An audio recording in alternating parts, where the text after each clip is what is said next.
Welcome to Season 6 of the Long-Winded One podcast. This is Spoiler Sessions, LitRPG, the only show where spoilers don't spoil anything. We're digging into fan theories, side characters, and the lore authors left in the drawer. All right, welcome everybody. I should say with that intro in mind, we're going to focus primarily on the lore authors left in the drawer tonight. But allow me to welcome my esteemed guests tonight. I have Troy Osgood of Skyrealms Online, Tales of a Far Rider, The Connected Systems, Jeff the Gamemaster, Battlegrounds Online, Arcane Galaxy. I could go on and on. There are several I didn't mention, but those are the big series that, and we're going to talk about 3 of them tonight. And also with me tonight is Richey Stevens from Richey's Players Guild. Welcome, you guys. Hey, what's up, Jared? Hey, well, this is season 6. We call this spoiler sessions. I remind everybody that at the beginning because a lot of the people that will be joining us tonight will be people who love your books, Troy, and have read many of them and are here for the spoilers, right? Even if they're little baby spoilers, right? We don't expect you to spoil anything huge. But this is episode 14, and we are now 20 weeks away from LitRPG Con. Can you guys believe it? I'm so ready. I'm ready to be home. Troy, now you and Richey were both at LitRPG Con last year. I kind of want to hear this story from Richey's point of view. Is that okay? All right. So what happened was Joel and I were trying to get as much content as we could to post it on TikTok and try to promote the con as much as we could because we were part of the media team last year. And my phone decided it wanted to corrupt almost every single video I took. And some videos I only had audio, some videos I only had the video. I never had a complete video of both. So I did an interview real quick with Troy in the lobby. I think it was on like Sunday or Monday morning. And we were talking about Jeff the Gamemaster because that's the series that I really loved from Troy. I mean, I read Skyrealms Online. That was one of my big COVID listens because it helped me get through those long shifts working overnight.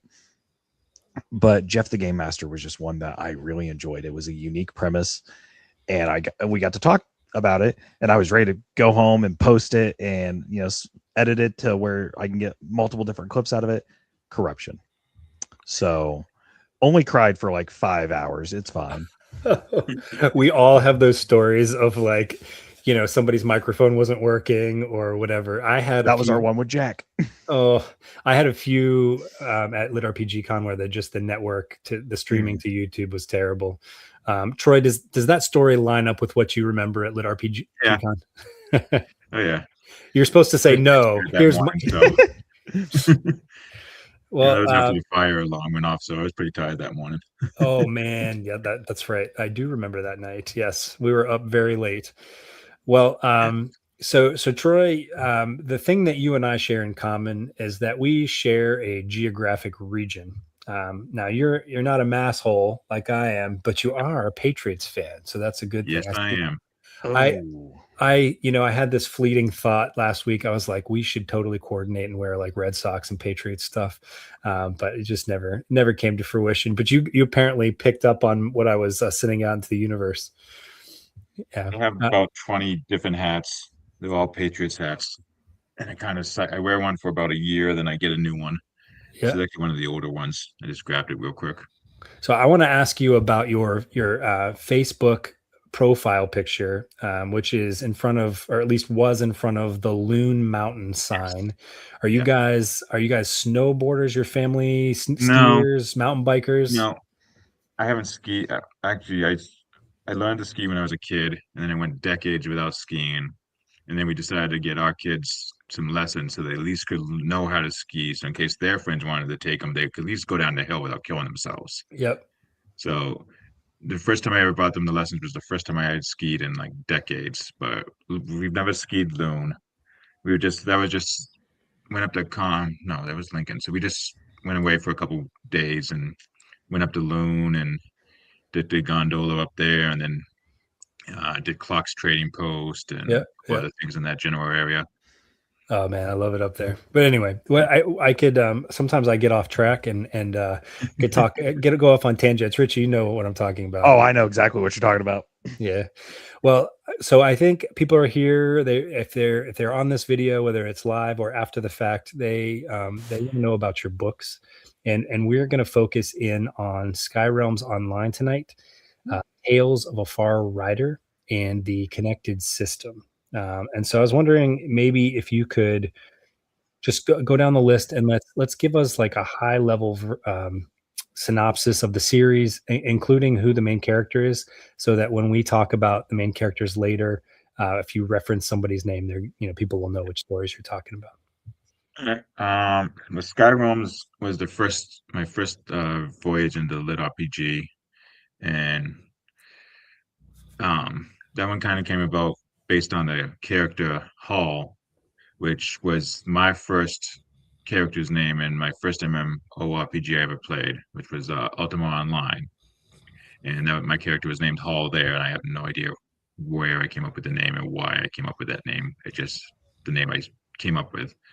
But and then I wanted to do something that incorporated my favorite classes I've ever played in MMORPGs, which was the Warden from Lord of the Rings Online and the Dragoon from Final Fantasy. I think it was All go-to I want to say it was classes. 11.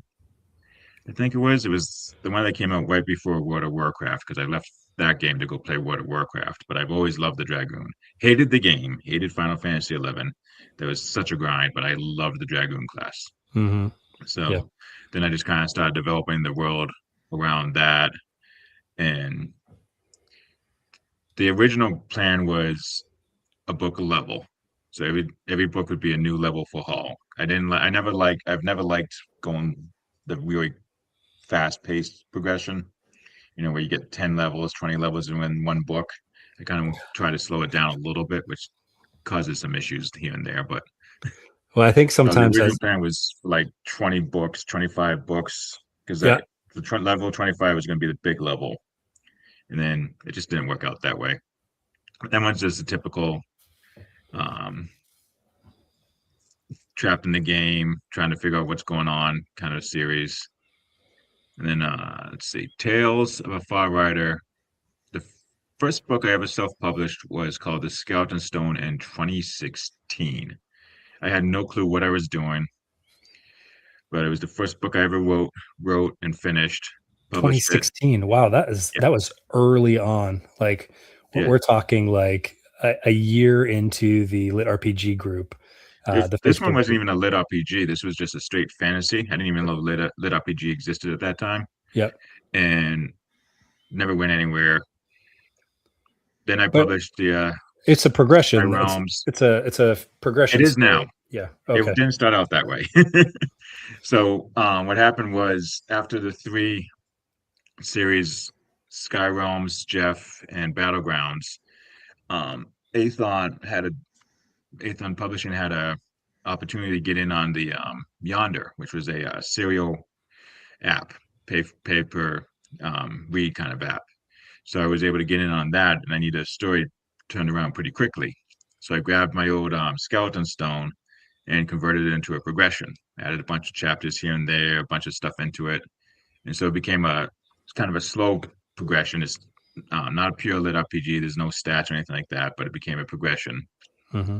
Then Connected System was. I always joke about this, because if you actually read the book, you can find my house. Because I actually give away how to get to my house in the book, because it actually takes place in Northwood, which is the town I live in. And that was my first Apocalypse in Lit RPG. And it's kind of the only thing I've ever really kind of self-inserted myself into, because Lachlan is somewhat how I think I would be or hope to be in an apocalypse, because we all know it's never going to be that way. And then Kelly is based on my wife, and actually her hometown of Martha's Vineyard, which is where she ends up being in the for most of the books before she makes her way north. And got a rep Martha's Vineyard here.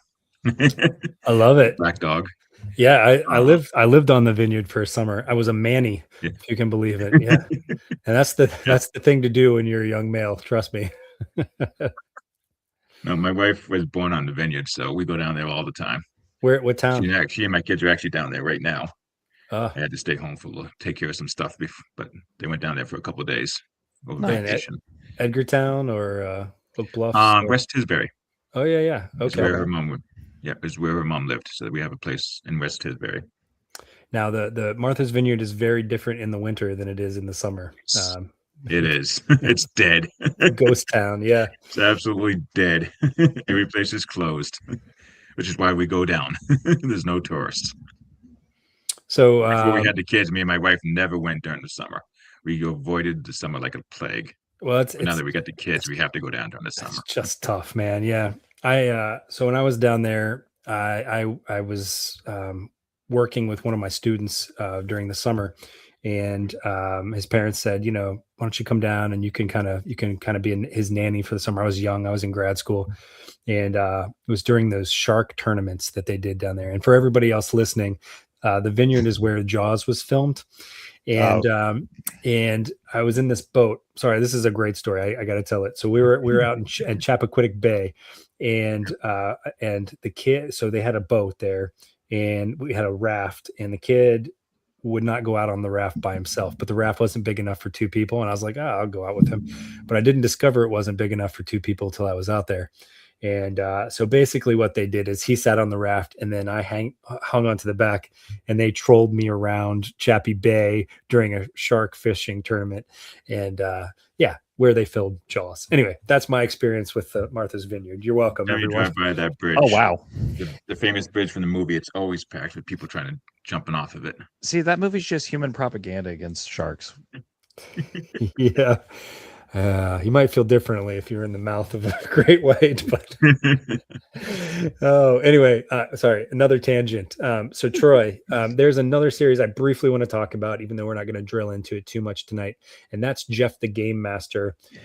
Could you tell us, you co-write that with somebody, and I'm interested. The reason I bring it up is because when I was talking with Shami, she was talking about a book that she quote unquote co-wrote, but she was very quick to tell me that she only did the outline. So I'm curious, in these co-writing experiments that you all do, how does that work? Do you alternate chapters? Do you pick point of views, specifically for Jeff the Gamemaster in this case? With Jeff, it was Jamie Castor, otherwise known as Steve from Athon. That came about just some chatting from us, and we both loved Ultima Online, and so we just started talking and talked about the old. You don't see him too much in like World of Warcraft or anything like that nowadays, but back in Ultima Online days, the game masters were big. They popped in, help out with these little. Anytime you had a bug, they'd pop up, or they'd come in, solve issues, that kind of stuff. So game masters were a thing that you would see in the game. So we kind of developed the idea around that. And for Jeff, the way it worked was I would write it through, get to a certain point, like 30,000 words, 50,000, 60, whatever. And then Steve would come in behind me and add his 2 cents and make it a lot funnier, because I'm not very I don't write very funny. All the funny parts were him. Although, no, I take that back. Some of the forum chats were mine, which was some of my favorite parts. I love those parts of the book. Those were good. So yeah, he'd come in behind me, and then I'd go back through again, and then I'd continue on, and he'd jump back in, and we just kind of progress it that way. The new series I'm working on with him, which is taking forever because we're both incredibly busy, but we'll get to it eventually, is along the same way as I'll write to a certain point, and then he'll kind of come and jump in. We'll talk about different things here and there. But like Arcane Galaxy, which I'm doing with Jake Mallory, comes out, and first book is April, end of April, I want to say. I got 2 things coming out around that time, so it's getting a little confusing.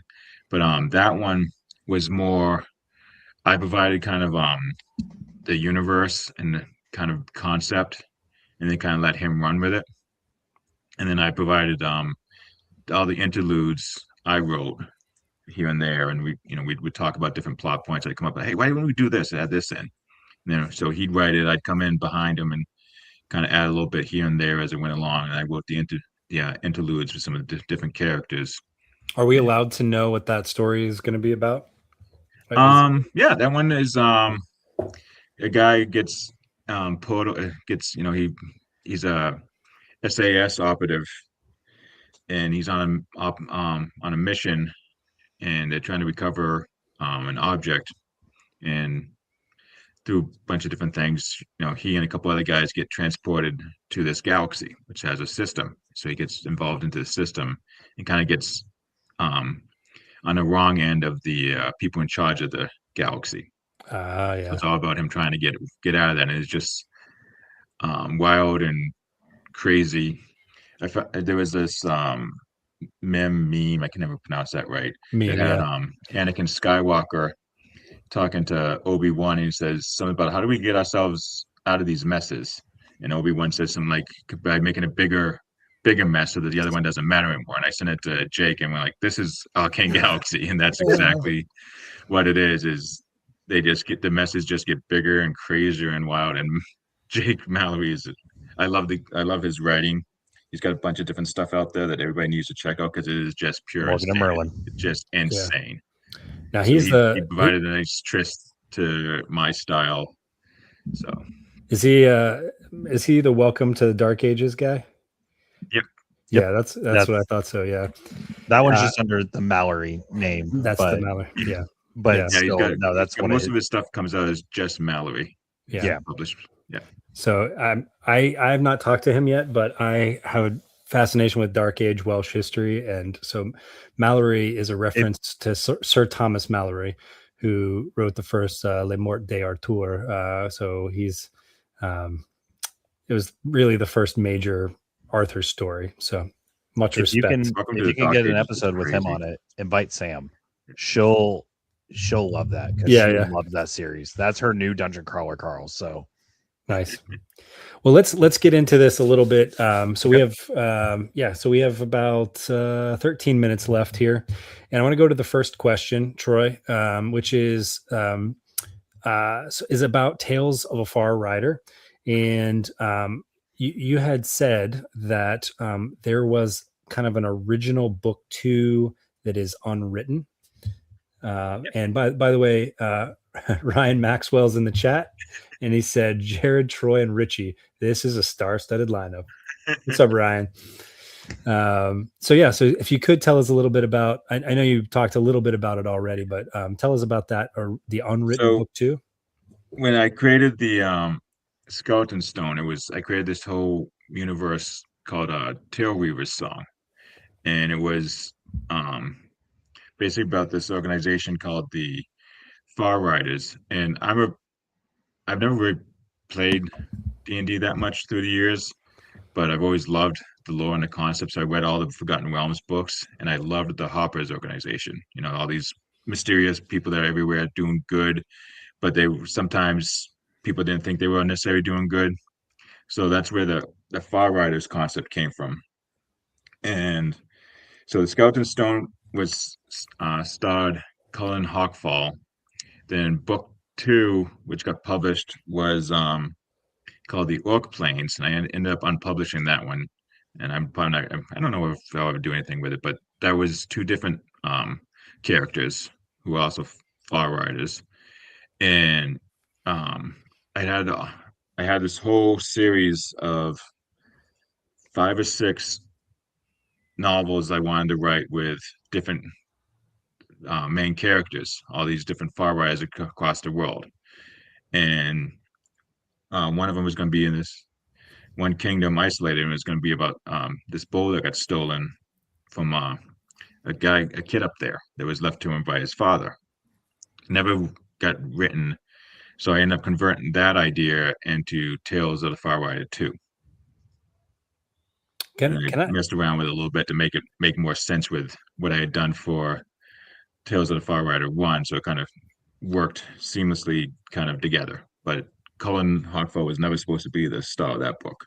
just ended up working out that way. You mentioned this concept of unpublishing a book. You're gonna have to tell me how that works. I'm very confused by that whole concept. How does one I just took it unpublish? down off of Amazon. It wasn't doing anything, and so I just unpublished the ebook and the paperback. And the paperback still exists because you can never get anything unpublished any paperbacks off Amazon. They will always exist no matter what happens, just because they get the idea of somebody reselling one of the existing books. They need that listing still.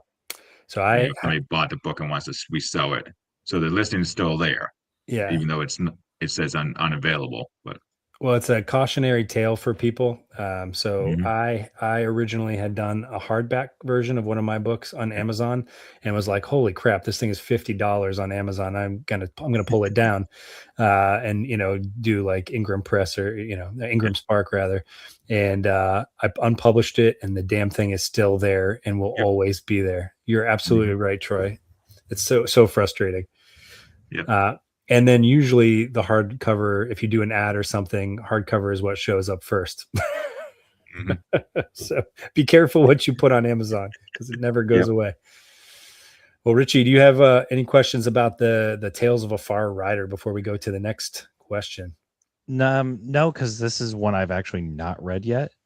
It's on my list. I have it. It's in my Audible library. It's just I've been working through the backlog, and that's one I need to get to. So the Audible has actually existed for 2.5, 3 years now.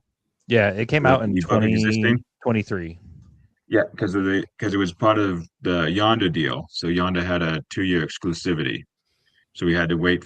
Yonder lasted about a year, I think it was, before it went under, and so we had to wait for the exclusivity to expire before we could put out the ebook. And I had to quickly rush through and get books 2 and 3 done because we had a deal with Podium. And I was gonna say the Podium, I know with Yonder because it was the weird thing. I'm not trying to sidetrack, so I do apologize, Jared. But no, sidetrack. A lot of the Yonder books I picked up off Audible because of that deal, and I mainly do audiobooks as it is. If you send me a book, just know I got a backlog. I am always reading. I always have one headphone in. I don't have one because right now we're live, so I can't do that. But so I need to pick it up. So Keith is in the chat. We all know Keith from Facebook and from LitRPG Con. What's up, Keith? Keith has the best beard in existence, I believe. Although Troy, yours is nice too. Ryan, if you're listening, yours is nice too. But I think Keith gets the award. I don't know. His scratched me when he hugged me earlier. I want my beard to grow longer. I've always wanted to try to grow it out, but it just doesn't.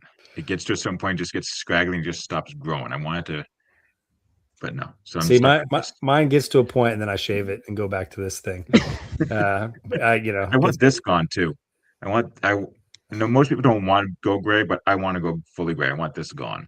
I don't like the weirdness of just. This is the most I'm able to grow, or Geneva gets mad at me. She's gonna be mad at me about this. So, July is coming, Troy. Keith says, "LOL." Yeah. He's also. It won't. It will look the exact same now as it does in July. Well, so Keith, the reason I bring Keith up is he says, and he agrees with Richey here. LitRPG backlog is real, and it surely is. Ryan says, "Oh yeah, trying for the wizened rider. Don't look at all 42 of my chins." Yeah, no kidding, right? It's starting to sag a little bit, but I'm all right. I'm good. All right, Troy. We have about 6 minutes left, and we have about 6 people in chat. They're just now starting to come out of the woodwork. So if you have questions for Troy, please put them in the chat. I'm going to go to question number 2. And you again alluded to this before, but I want to talk about the 20+ book concept for Sky Realms Online. So my first when I first got into the RPG, I tried a couple series that actually didn't hit with me. I got to maybe book 3 and I didn't like them, and so I dropped them. And then I found Viridian Gate Online and devoured that series. And I liked the idea that James Hunter had with all the spin-offs and all that kind of stuff. And I wanted to do something like that. So the original idea for Sky Realms was, like a 20-book epic. And then I had plans for like spin-off series, 3 or 4 spin-off series. I even started writing one of them. I'd been posting on my Patreon years ago. And so I had all these spin-offs, all these standalone one shots that I wanted to do. And I had this whole thing worked out, and reality set in because I had all these other series I wanted to play with and all these other worlds I wanted to create. And it just was just too much. And so I always tell new authors nowadays, don't start off with the epic. Don't start off with a 20-book epic, 3, 4, 5, 6 books, whatever, because you just never know. If it's your first series, like Skyworms was my first one, you're not the best writer you're ever going to be.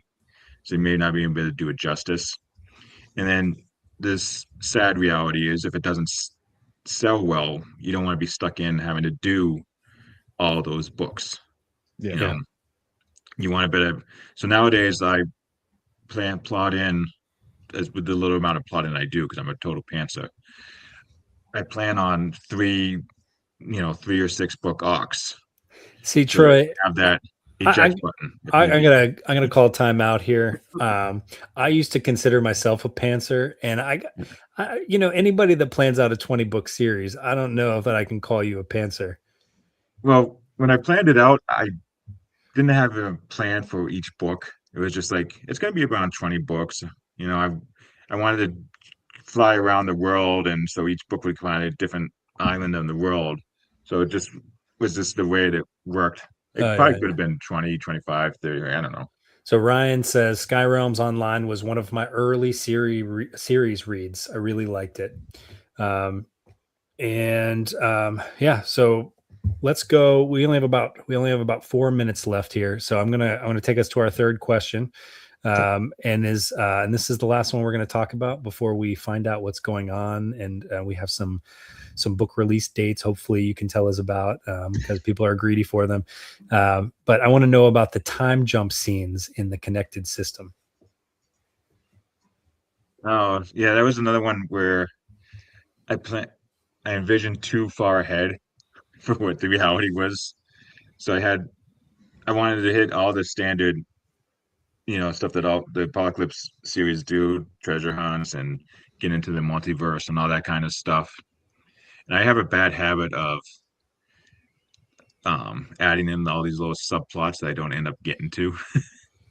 So like every time I did an interlude in Connected System, I keep running into introducing new things. I'm like, I got to do something to catch up to all these things, because I've just got these dangling plot lines. So when I got to the end of this series, I had to kind of resolve all that stuff. So I did 3 or 4 chapters, skipping number of years to kind of pull all that stuff together.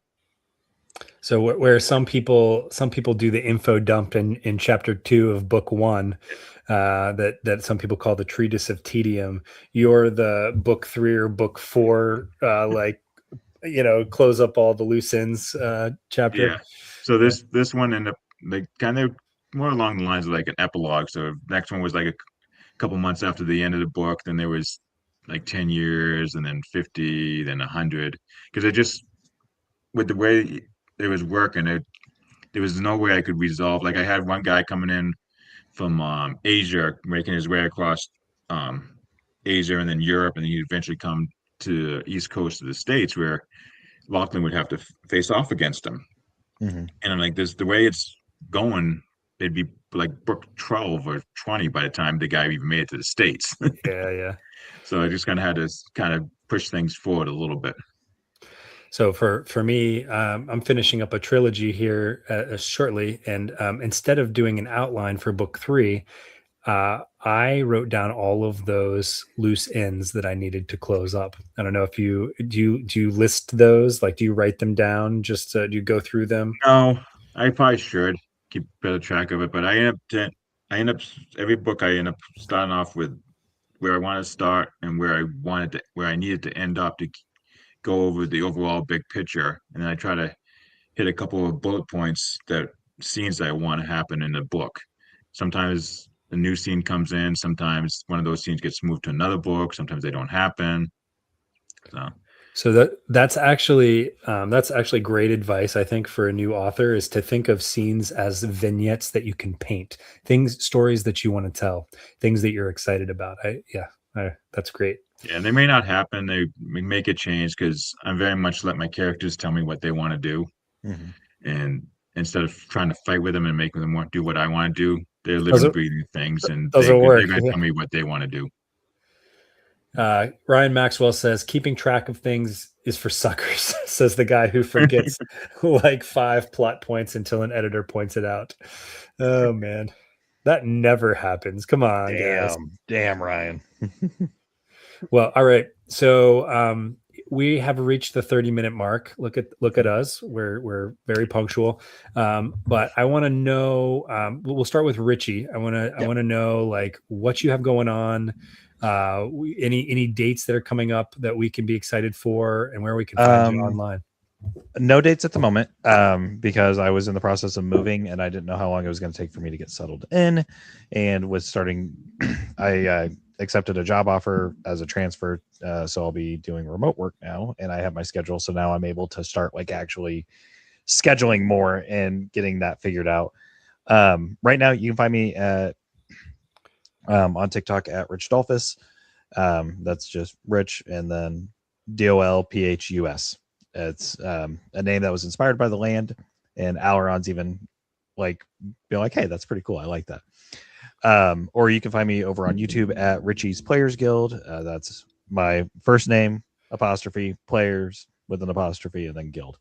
That's where I'll be doing like the live shows and podcasts and stuff like that.